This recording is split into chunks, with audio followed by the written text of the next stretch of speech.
Good morning, students. Welcome back to the history class. So, today we are going to learn about our constitution, the constitution of India. We already know that India got freedom in 1947. So, after a long period of years, we have freed from the British rule and we have got independence on 15th of August 1947, as we have already knew about very clearly. But after the independence, here is the main thing: the British government transferred political power to the Indians. So, whose primary task is how to frame our constitutions, how to rule our country, how to govern our country. That is most necessary for the Indian political leaders, those who are at that time, the British time. For that reason, they think they started the constitutions of India. So let's start the Constitution of India. So the term constitution may be defined as a body of rules and laws according to which a country is governed. We can say the constitution as a body of rules and regulations and laws that is which a country is governed. Okay, so all the laws are made according to the principles, is it not? That is laid down to the constitution. So a constitution is a very important document which holds the details regarding the forms of the government, the powers and functions of the some various organs of the government like legislature, the executive and the judiciary, as well as the rights and duties of the citizens of a country. So that is all about the constitution. Clear? So the Constitution of India that came into force on 26 January 1950. So on this day, the India was declared as a sovereign democratic republic country, and thus we celebrate 26 January as a Republic Day. So the Republic Day is also one of the three national festivals among the three national festivals. So next is our constitution is the country's supreme or highest authority. You know, so the constitution is the fundamental law of the country. So it is the country's supreme or highest authority that contains the various rules and regulations according to which a country is governed. So it has been prepared very carefully. So that's why it took almost 3 years to be prepared. And the body, those who have framed it, it's called as the Constitution Assembly. It's called as the Constituent Assembly. So now talk about the Constituent Assembly. So the members of the Constituent Assembly belong to various political parties of all communities and classes of India. Some of the prominent members some of the prominent members of the Constituent Assembly were Dr. Rajendra Prasad, Pandit Jawaharlal Nehru, Maulana Abdul Kalam Azad, Sardar Vallabhbhai Patel, Sarojini Naidu, and Dr. B.R. Ambedkar. So these are the prominent, famous members of the Constituent Assembly. Okay. Next is the drafting committee. So what is the drafting committee? The Constituent Assembly was formed to frame a constitution for free India. The Constituent Assembly in turn set up the drafting committee. Okay, so Dr. B.R. Ambedkar was the chairman of the drafting committee. So who is the chairman of the drafting committee? Dr. B.R. Ambedkar.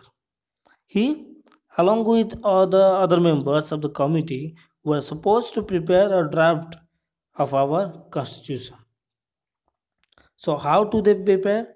So for that, they have to keep in mind the vastness, the diversity that regarding the culture, language, religion, and also as well as the history of the country. And they have to study the salient features, more important features of the constitutions of other countries. They can follow it, like USA, UK, Ireland, including the good features from these constitutions to prepare the draft of our constitution. So the drafting committee is formed because to form a better constitution. And for that, the members of the constitution, member of the drafting committee, they have to study different other countries, different constitutions of other countries, so that they can form a better constitution for our country.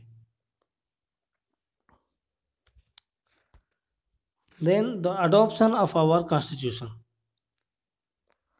Our constitution was approved the members of the Constituent Assembly on 26 November 1949.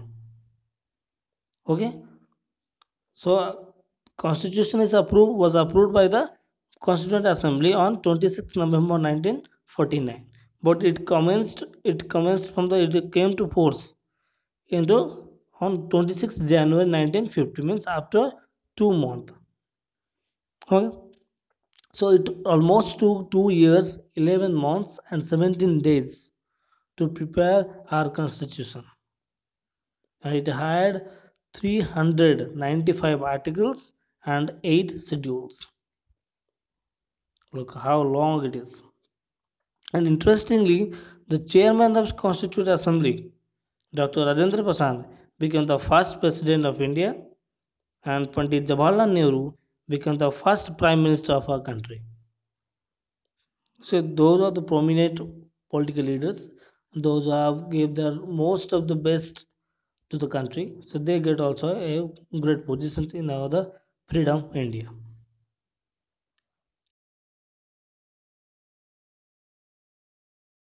Now the preamble.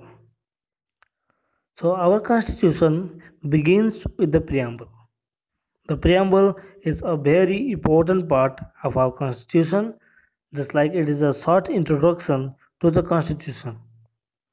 Just like we have each and every book, we have a preface to of that particular book.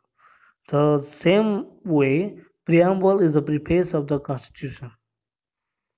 Okay, so it can say it sheds light on the source, nature, aims, and objectives of our constitution.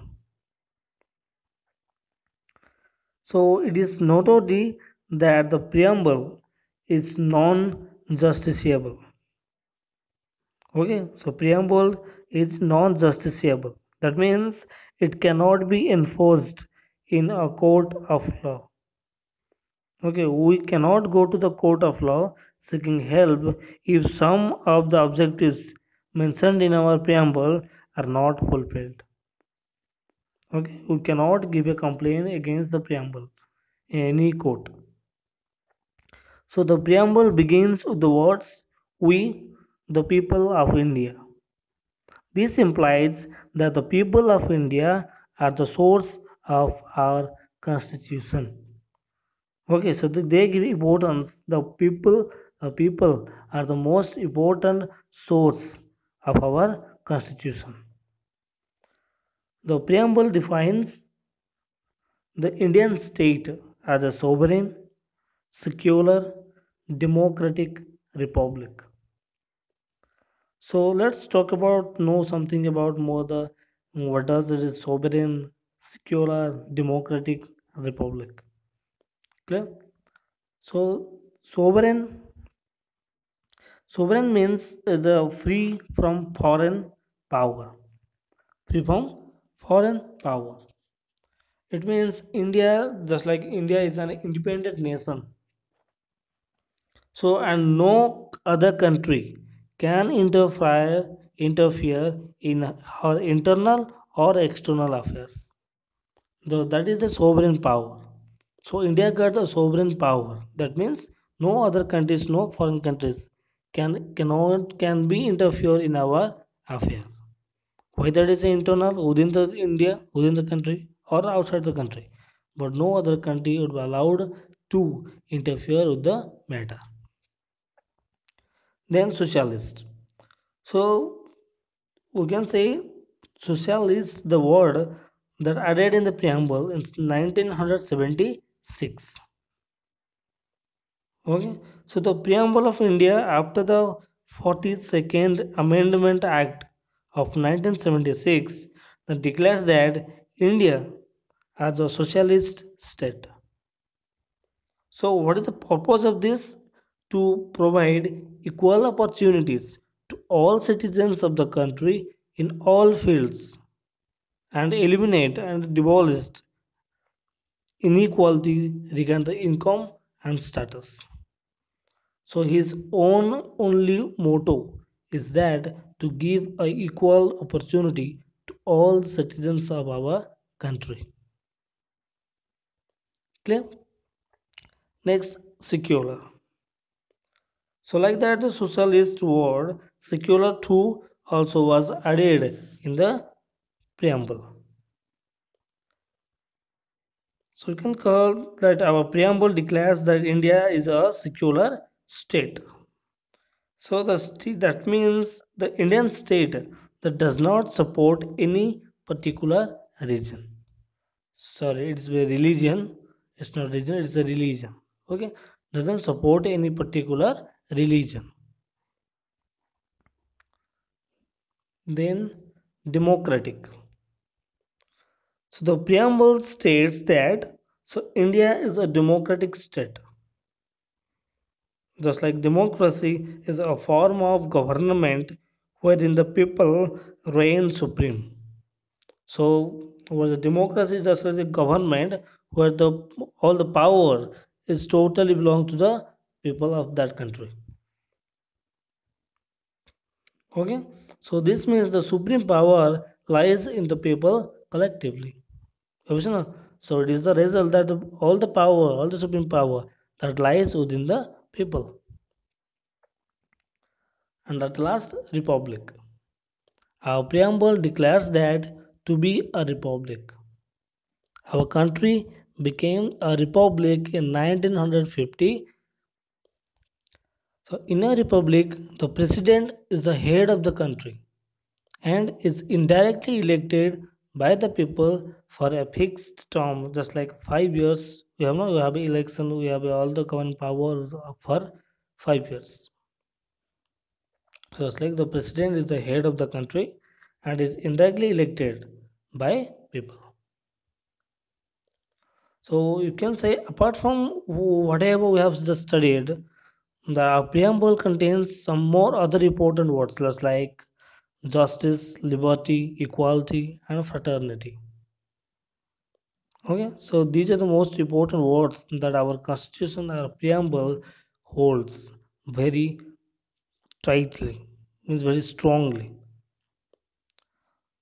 So this is all about the Constitution of India. I hope you all understood well. Let's follow your book.